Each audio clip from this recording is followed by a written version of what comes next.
बहुत बहुत शुक्रिया कि हम लोग इतनी बड़ी तादाद में यहाँ पर आज के कार्यक्रम के लिए आए, क्योंकि इस कार्यक्रम को करना ही अपने आप में एक चुनौती बन गया था। मुझसे पहले साथी योगेश ने भी बताया कि हम तो लंबे समय से इसी चक्कर में पड़े रहे कि यहाँ कार्यक्रम हो भी पाएगा या नहीं हो पाएगा, और इसमें बहुत बड़ी जिम्मेदारी यहाँ पर बैठे हुए पुलिस वालों की भी है, क्योंकि इन्होंने भी काफी जुगत लगा ली थी कि इनको कार्यक्रम करने ही मत दो। और ताज्जुब की बात है कि नौजवान भारत सभा जैसा संगठन जो कि भगत सिंह के विचारों को मानता है, जो कि ऐसी कोई बात नहीं करता है जिससे कि यहाँ के बाशिंदों को कोई दिक्कत हो, कोई तकलीफ हो। हाँ, ये सोचने की बात है कि हम लोग वाकई ऐसी बातें तो करते हैं जिससे पुलिस प्रशासन को, तमाम तरह की चुनावी पार्टियों को और अपनी अपनी वोट लाल करने में लगे हुए तमाम तरह के जितने संगठन हैं उनको काफी दिक्कत होती है। तो ऐसे में सब लोगों ने काफी कोशिश की थी कि इस कार्यक्रम को ना करने दो। अब इसके कारण साथी योगेश बता चुके हैं, तमाम कारण थे, लेकिन एक चीज जो यहाँ बता देने वाली बात है जो बहुत जरूरी है, उत्तरी पूर्वी दिल्ली के जो डीसीपी साहब है उन्होंने साफ तौर पे ये कहा कि हम लोग आपको कार्यक्रम करने की इजाजत तो नहीं दे सकते, और हमने जब उनसे कहा कि हमें तो आप कार्यक्रम करने से रोक रहे हैं, इसी मैदान में हर सुबह ये कच्चे वाले लोग आकर यहाँ शाखा लगाते हैं, उनके पास किसकी मंजूरी होती है? उनको किसने परमिशन दी है कि वो यहाँ पर आकर शाखा लगाए? वो तो यहाँ पर रहने वाले लोग भी नहीं है। यहाँ पर जो शाखा लगाने वाले लोग हैं वो यहाँ रहने वाले लोग नहीं है।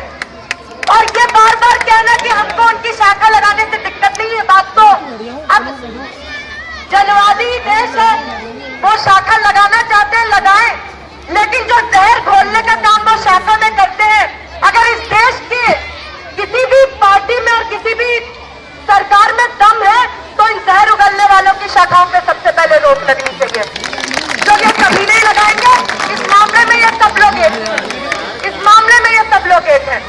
लेकिन हाँ, यहाँ के डीसीपी ने साफ कह दिया कि हम लोग तो भाई उनको रोक नहीं सकते। उनको रोकने वाला कौन पैदा हुआ है? उनके कहने का यही मतलब था। उनके कहने का ये मतलब था कि जब से देश आजाद हुआ है तब से वो इस देश के हर पार्क में शाखा लगाते हैं। उनको जब कोई नहीं रोक पाया तो भाई यहाँ पे मैं कौन सा माइका डालूं तो उनको रोक दूं, इसलिए उन्होंने रोकने से मना कर दिया। उसके बाद हम लोग गए डीडीए के पास, जिसकी ये जमीन डीडीए की जमीन है, और इस जमीन पर एक मंच बना दिया जाता है, और ये डीडीए के आला अफसरों को पता भी नहीं है यहाँ पे मंच बना है, क्योंकि यहाँ जो डीडीए के लोकल अधिकारी हैं उन्होंने अपने आला अफसरों तक ये बात पहुंचाई नहीं है कि यहाँ मंच बना है। केस भी चल रहा है, उनको नहीं पता है। लेकिन अब केस चल रहा है और तमाम तरह की चीजें चुनाव से पहले हुई, जो बकरीद के दिन वाकया हुआ, उसके बाद उसी दौरान जो ये मंच बना, और उसके बाद इस रामलीला ग्राउंड में, रामलीला ग्राउंड ही इसका नाम है क्योंकि यहाँ पर रामलीला होती है, वैसे राजीव पार्क भी इसको कहते हैं, और हमारे कई साथियों को इससे भी आपत्ति है कि आप इसको रामलीला ग्राउंड कहते हैं। नाम से कोई खास दिक्कत नहीं होनी चाहिए। अब जो काम यहाँ होता है उसकी वजह से अगर इसका नाम वो पड़ गया तो इसमें दिक्कत की कोई बात नहीं है, लेकिन उसके बाद से यहाँ जो लोग रहते हैं उनके यहाँ आने पर पाबंदी लग गई, लेकिन बाहर से लोग यहाँ पर आ रहे थे। यहाँ पर रोज शाखा अभी तक लगती है, और आलम यह है कि रविवार के दिन वो इतनी बड़ी संख्या में आते, क्योंकि वो रविवार के दिन इतनी बड़ी संख्या में आ सकते हैं। सब नौकरी करते हैं, तो एक उनको छुट्टी का दिन मिलता है हाफ पैंट पहनने के लिए, तो उस दिन यहाँ पर आकर वो हाफ पैंट पहनते हैं, यहाँ पर जहर उगलते हैं इसी मंच पर खड़े होकर। और आज जब हम यहाँ पर, अभी योगेश भाई अपनी बात रख रहे थे, तो तमाम पुलिस वाले आपस में बात कर रहे थे, अरे भाई यहाँ पर इस तरह की बातों का क्या मतलब है? आप तो एकता की बात करते हैं, आपको ये सब बातें करने की क्या जरूरत है? आप राजनीतिक बात क्यों कर रहे हैं? तो हर बात तो वैसे राजनीतिक होती है, लेकिन ये बात उनको तब भी बोलनी चाहिए जब इसी मंच का इस्तेमाल एक दूसरे के खिलाफ हिंसा भड़काने के लिए, एक दूसरे का कत्लेआम करवाने के लिए इन्हीं मंचों का इस्तेमाल करते हैं। और सिर्फ यहाँ पर खजूरी में इस मंच का इस्तेमाल नहीं हो रहा है, ये पूरे देश में इस वक्त यही आग लगा रहे हैं। और जब से आ गए हैं, मोदी जी आ गए हैं अब तो, है ना, मोदी जी आ गए, लेकिन अच्छे दिन नहीं आए। आप लोग इंतजार कर रहे हैं अच्छे दिनों का, कर रहे होंगे, करते रहिए। 5 साल बीतेंगे, फिर 10 साल भी बीतेंगे, अगर बीत भी सकते हैं। अभी चलिए पहले 5 साल का देखते हैं। 5 साल बीतते बीतते हम लोग अच्छे दिनों के इंतजार में बूढ़े हो जाएंगे। अच्छे दिन ना आने वाले हैं, अच्छे दिन नहीं आएंगे। अच्छे दिन क्या आएंगे? अच्छे दिन ये आएंगे कि महंगाई जो कांग्रेस के वक्त थी वो महंगाई अभी भी बरकरार है। बेरोजगारी की जो दर कांग्रेस के वक्त थी वो अभी भी बरकरार है। काले धन का क्या हुआ? काला धन भी आया देश में, उस पर मामला कुल। यही बात तो कांग्रेस वाले कर रहे थे, तब भाजपा ने बहुत हल्ला मचाया। अब भाजपा वाले ये बात करें तो कांग्रेस वाले भी हल्ला मचाई रहे। तो ये सब चीजें वही है। अब साथ साथ ये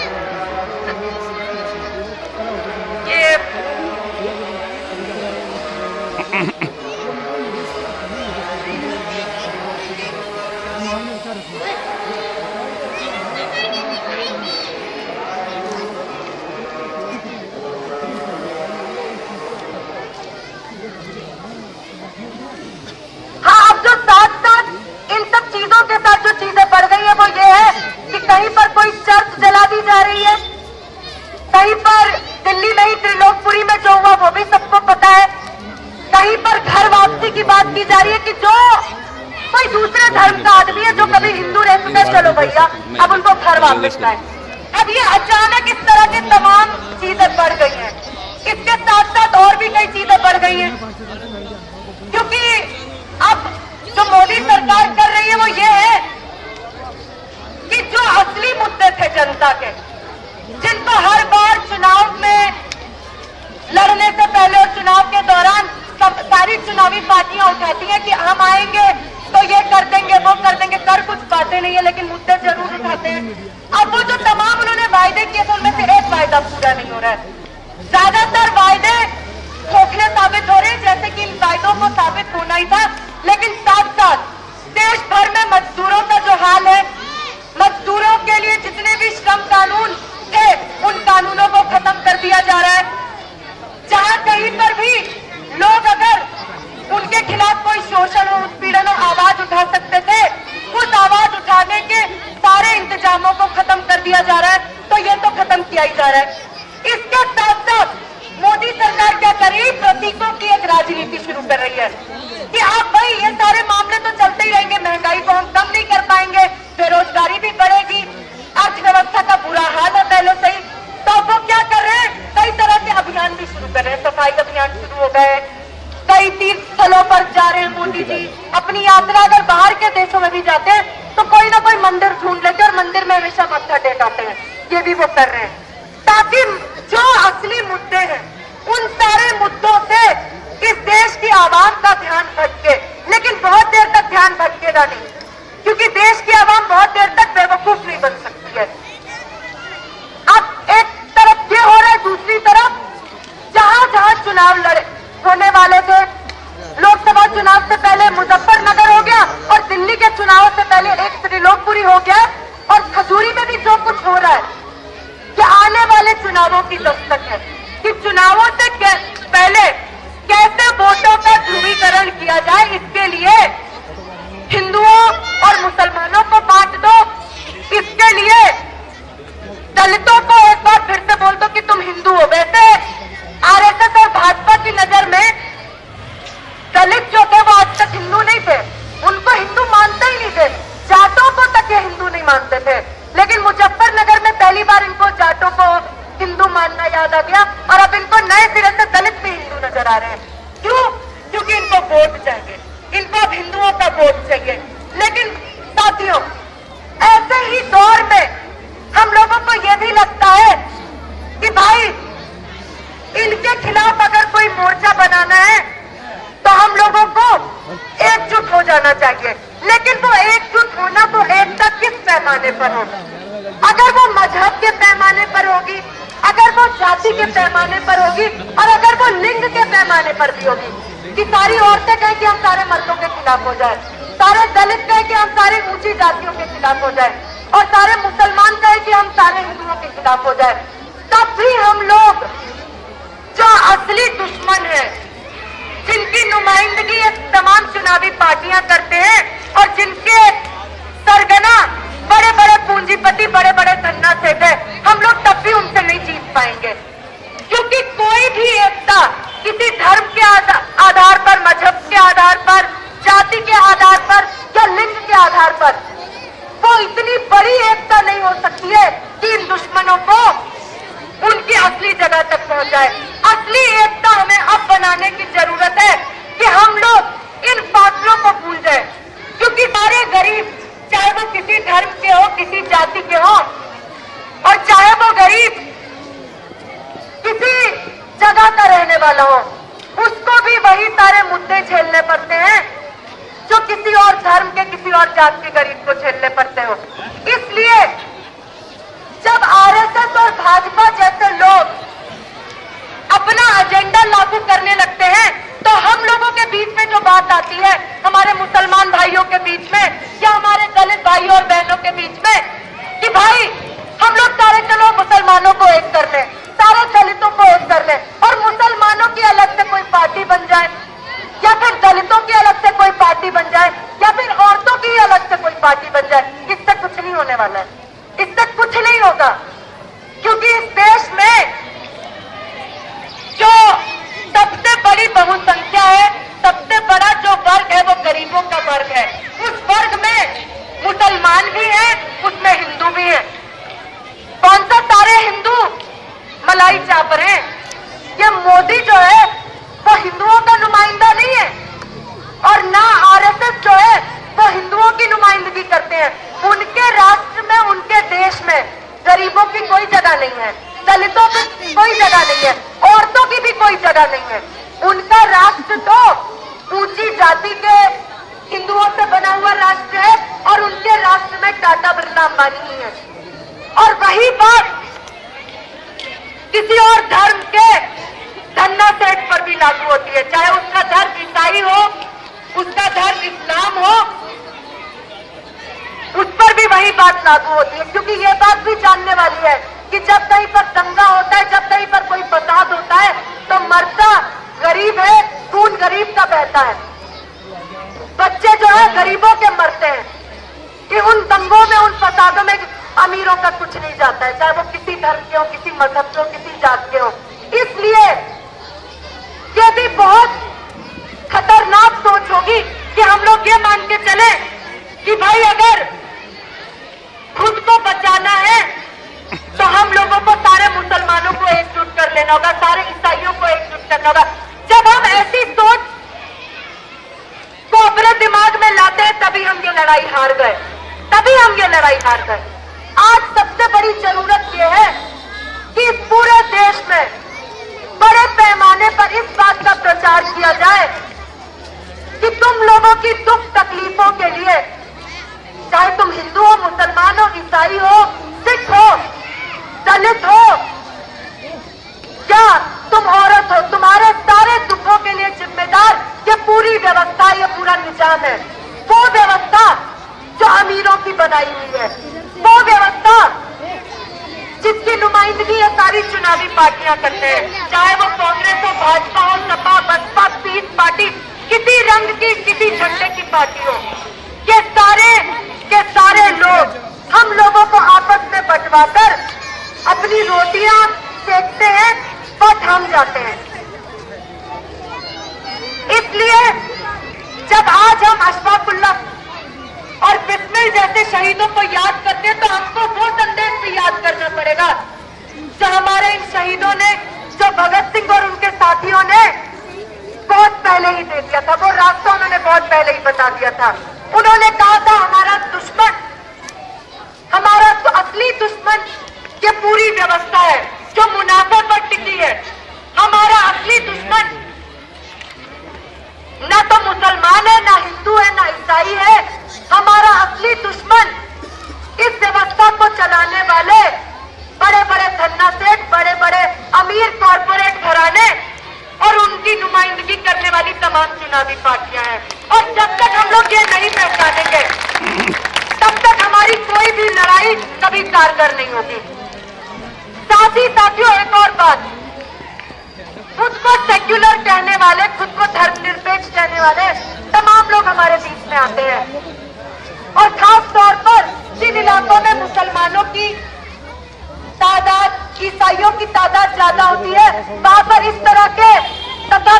सेक्युलर लोग भी बहुत भरे पड़े होते हैं। लेकिन इन तमाम तथाकथित धर्मनिरपेक्ष ताकतों का भी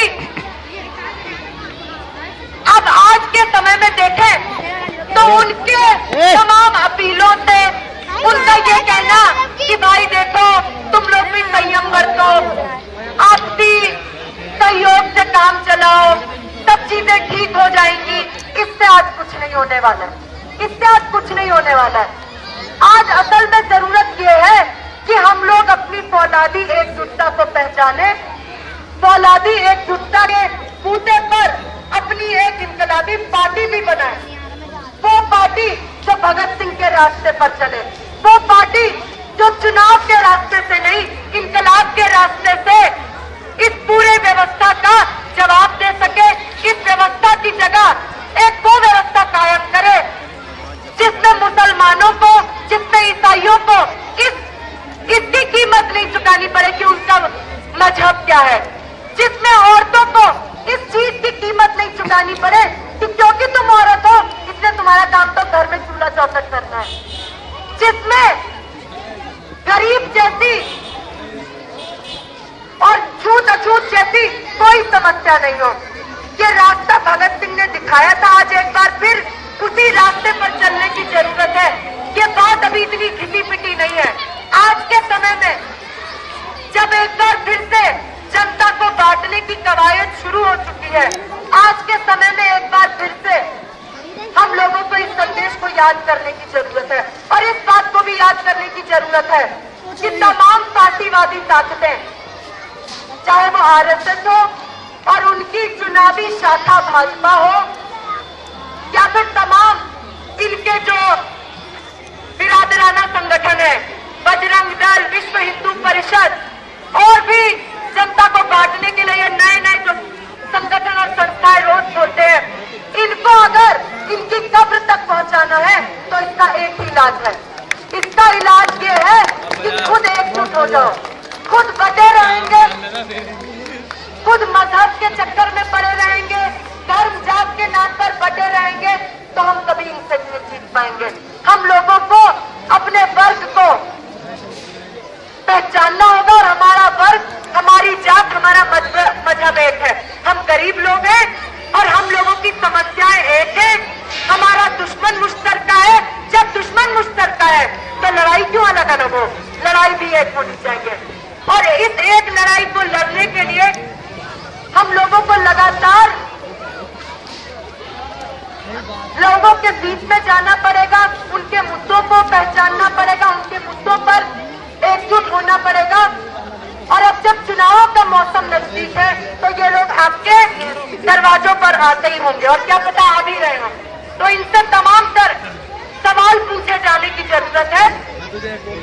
और नौजवान भारत सभा लंबे समय से आपके बीच में इन्हीं सवालों को लेकर आया है कि इन तमाम चुनावी पार्टियों के माया जाल में फंसे रहने से कि इसको वोट दें या उसको वोट दें और जिसको भी वोट देते हैं हालत तो वही बने रहते हैं, तो रास्ता क्या हो।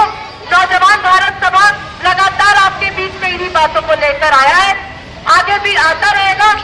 हम लोग कहेंगे और तमाम नौजवानों से भी कहेंगे कि हमारे संगठन से बिल्कुल जुड़िए, भगत सिंह के विचारों पर आज चलने की जरूरत है। एक बार फिर से इनकलाब की स्पिरिट को फिर से ताजा करने की जरूरत है। जो लोग ये कहते हैं कि ये बातें पुरानी पड़ गई है, अब वक्त नया है, नए वक्त के हिसाब से नई बातें करनी चाहिए, तो नहीं, कुछ बातें आज भी उतनी ही लागू होती हैं और उन बातों को आज एक बार फिर से हम लोगों को अलग अलग कॉलोनियों में, बस्तियों में ले जाना होगा। हम लोगों को ये भी समझना होगा कि अपने असली दुश्मन की शिनाख्त कैसे करें। आगे और तमाम साथी भी आपके बीच में बात रखेंगे। मेरी बात हो सकता है कि बहुत बिखर भी गई हो, मैं जो बात यहाँ करने आई थी मुझे नहीं लगता कि मैंने वो उससे जुड़ी हुई कितनी बात की, लेकिन हाँ एक बात जो आज जानने की है कि आपस में बटे रहकर हम लोग कभी अपनी लड़ाई नहीं जीत सकते हैं। जो लोग ये इस बात का प्रचार करते हैं कि भाई अपने मजहब के नाम पर एकजुट हो जाओ, वो भी आपके उतने ही बड़े दुश्मन हैं। हमें मजहब के नाम पर इकट्ठा होने की जरूरत नहीं है, हमको बस इस बात पर इकट्ठा होने की जरूरत है कि क्या ऐसी कोई भी सरकार, ऐसी कोई भी सत्ता है जो हम लोगों को रोजगार, हम लोगों को गरीबी से निजात, हम लोगों को भुखमरी से निजात, हमारे बच्चों को एक बेहतर भविष्य दे सकती है? अगर ऐसी कोई सत्ता, ऐसी कोई व्यवस्था बन सकती है तो हम लोगों को उसके बारे में सोचना होगा, उसकी मुहिम में जुड़ना होगा, उसी रास्ते पर आगे बढ़ना होगा। इसके अलावा आज कोई भी लड़ाई आधी अधूरी लड़ाई रह जाएगी, कोई भी लड़ाई हमें हमारे मुकम्मल रास्ते तक नहीं पहुंचा पाएगी। शुक्रिया।